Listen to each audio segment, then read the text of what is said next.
Series 3-2, and LeBron James is seeking his 31st series win when holding a 2-game lead in a series that would be one shy of the most all-time by any player. Anthony Davis is coming off his best game of the series, scoring 31 points and grabbing 19 rebounds in the Lakers' Game 5 loss. But that, of course, takes us to the other side in Game 5. Desmond Bane and Ja Morant, they were as good as it gets. They became the sixth duo in NBA playoff history with 30 points, 10 rebounds, and 5 assists in the same game. Speaking of a great duo, we've got you covered in LA pregame with reports from Tim McMahon covering the Grizzlies and Dave McMenamin covering the Lakers. Dave, I'm going to start with you because LeBron led the Lakers with 5 turnovers in their Game 5 loss. But what can you tell us about the steps the Lakers are taking to turn things around and close out the series at home tonight?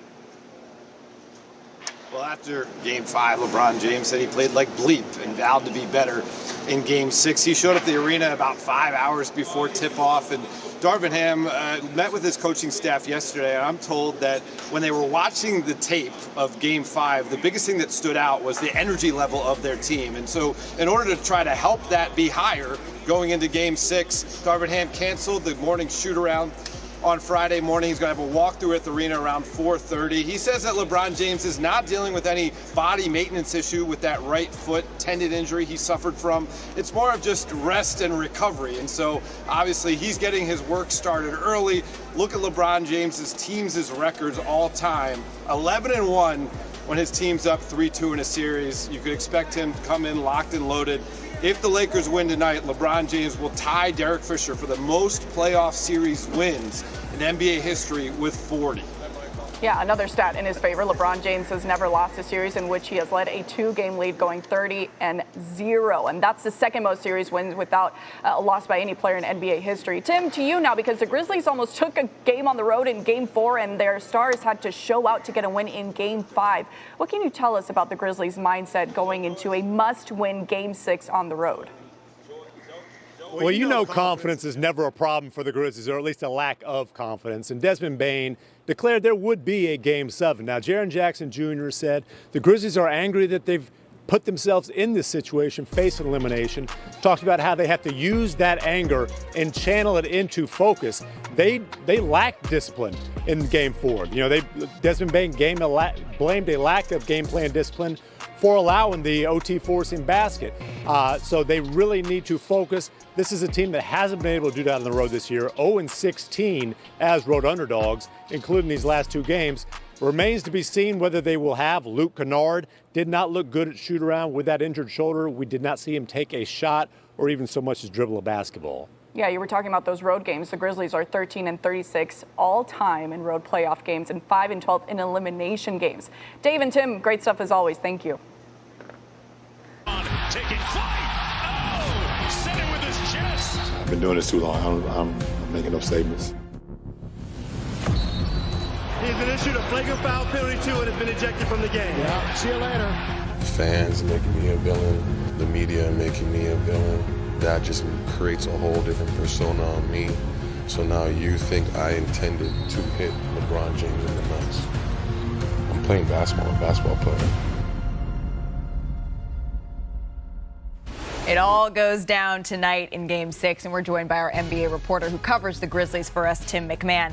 And Tim, after Game 5, Desmond Bane, he all but guaranteed that we'd all be going back to Memphis for a Game 7. And it's not like the Grizzlies lack confidence, right? But why specifically are they so confident that they are going to be able to extend this series? As you said, they are always confident. That's never been an issue. Maybe too confident at times, but they feel like, hey, they easily could have won Game 5. If they get a stop on the last possession of regulation, they do win that game. I mean, even when they got blown out in Game 3, Ja Morant made a point of twice pointing out, hey, we won the last 3 quarters. Not quite how the scoreboard's kept, but this is a team that is always going to believe in itself. And the other thing is, while Dillon Brooks has melted in the spotlight that he so desperately sought, when he was poking that bear, he was not lying when he said LeBron James is old. And this series has been back and forth every other day, travel in between. And let's be honest, Game 5 LeBron sort of looked his age. If that's the case again tonight, obviously the Grizzlies really like their chances. You mentioned Dillon Brooks. Let's dive a little bit more into him because he's struggled in this series, right? The 4th worst jump shooter in this postseason. So what is the Grizzlies' plan for him tonight? Well, it's complicated by Luke Kennard being questionable, and I think questionable is putting it pretty mildly. Just got back from shoot-around. It's that left shoulder, shooting shoulder, that's injured. I'm here to tell you, he did not take a shot. He did not take a dribble. He was standing around, and when a ball bounced to that side, he reached with his right arm across his body. Wasn't even moving his shoulder. I'd be surprised if he plays tonight, and that's the solution to, hey, do we need to pull the plug on Dillon Brooks? You saw that early in the third quarter in Game 5. Boom, the Grizzlies go on a run. Suddenly the spacing is wide open. And you give Ja Morant wide open space and Desmond Bane wide open space, and they can do a lot of damage. I would be surprised if they have that option. So they might just have to ride it out with Dillon Brooks and hope that he has his first good shooting game of this postseason. Tim, thank you so much. You said the magic words, though, LeBron James and his last game. Now, I'm not going to be the one that calls LeBron James old. The Lakers are, in fact, 5-point favorites tonight. But I want to get into his performance a little bit more with our esteemed panel here because Perk, he only had 15 points in the last game, 5 of 17 from the floor, and afterwards he vowed to be better. Really, Richard? I just try to get some FaceTime, man. Pirouette with the camera. Listen, man. Blue You gotta make love to the camera. You know what I'm saying? I mean, And with that, Kendrick Perkins. too much FaceTime. Happy Friday, ladies and gentlemen. This is late night with Late Richard night. Jefferson. Do the voice, Richard. Do the voice. No, we Do don't. it. We don't have to do that voice. We don't have to do that voice. I just want to tell you, thank you for joining us, ladies and gentlemen. I'm here with my esteemed colleagues. I didn't know Squiz had. Yeah, you're not Squid's. Squidward, let him I'm in my moment right now. I got my one shot. Tell. You know what I'm saying? But the question is, will LeBron be in his moment tonight, Kendrick Perkins? Hell what do you yeah, expect he is. from him? Hell yeah, he is. Matter of fact, I believe he getting to the arena at what, 2:30? 2:35 Might be hours. there now. Yeah, he might be there now. And look, we're going to see the best version of LeBron James tonight. He knows the importance of this game. He's going to come out. He's going to set the tone. He's going to be aggressive. He's not going to be settling. And he's not going to wait on Anthony Davis.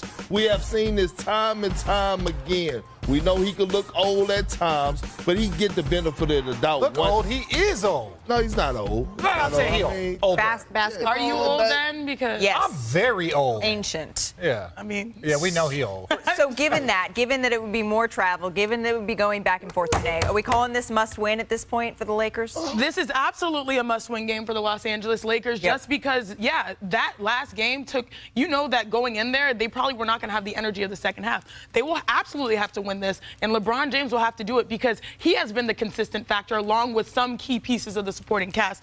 What's wrong, Perk? How's it a must? Like, we keep saying must Man, win. it's a must It's win. a must when you're at must win. home. Stop. You're getting on the plane and you got everything. Did that help catered them to last you, the time they got on the food, plane, the Perk? cookies, the... Did it help them the last time they won got on the game plane? one.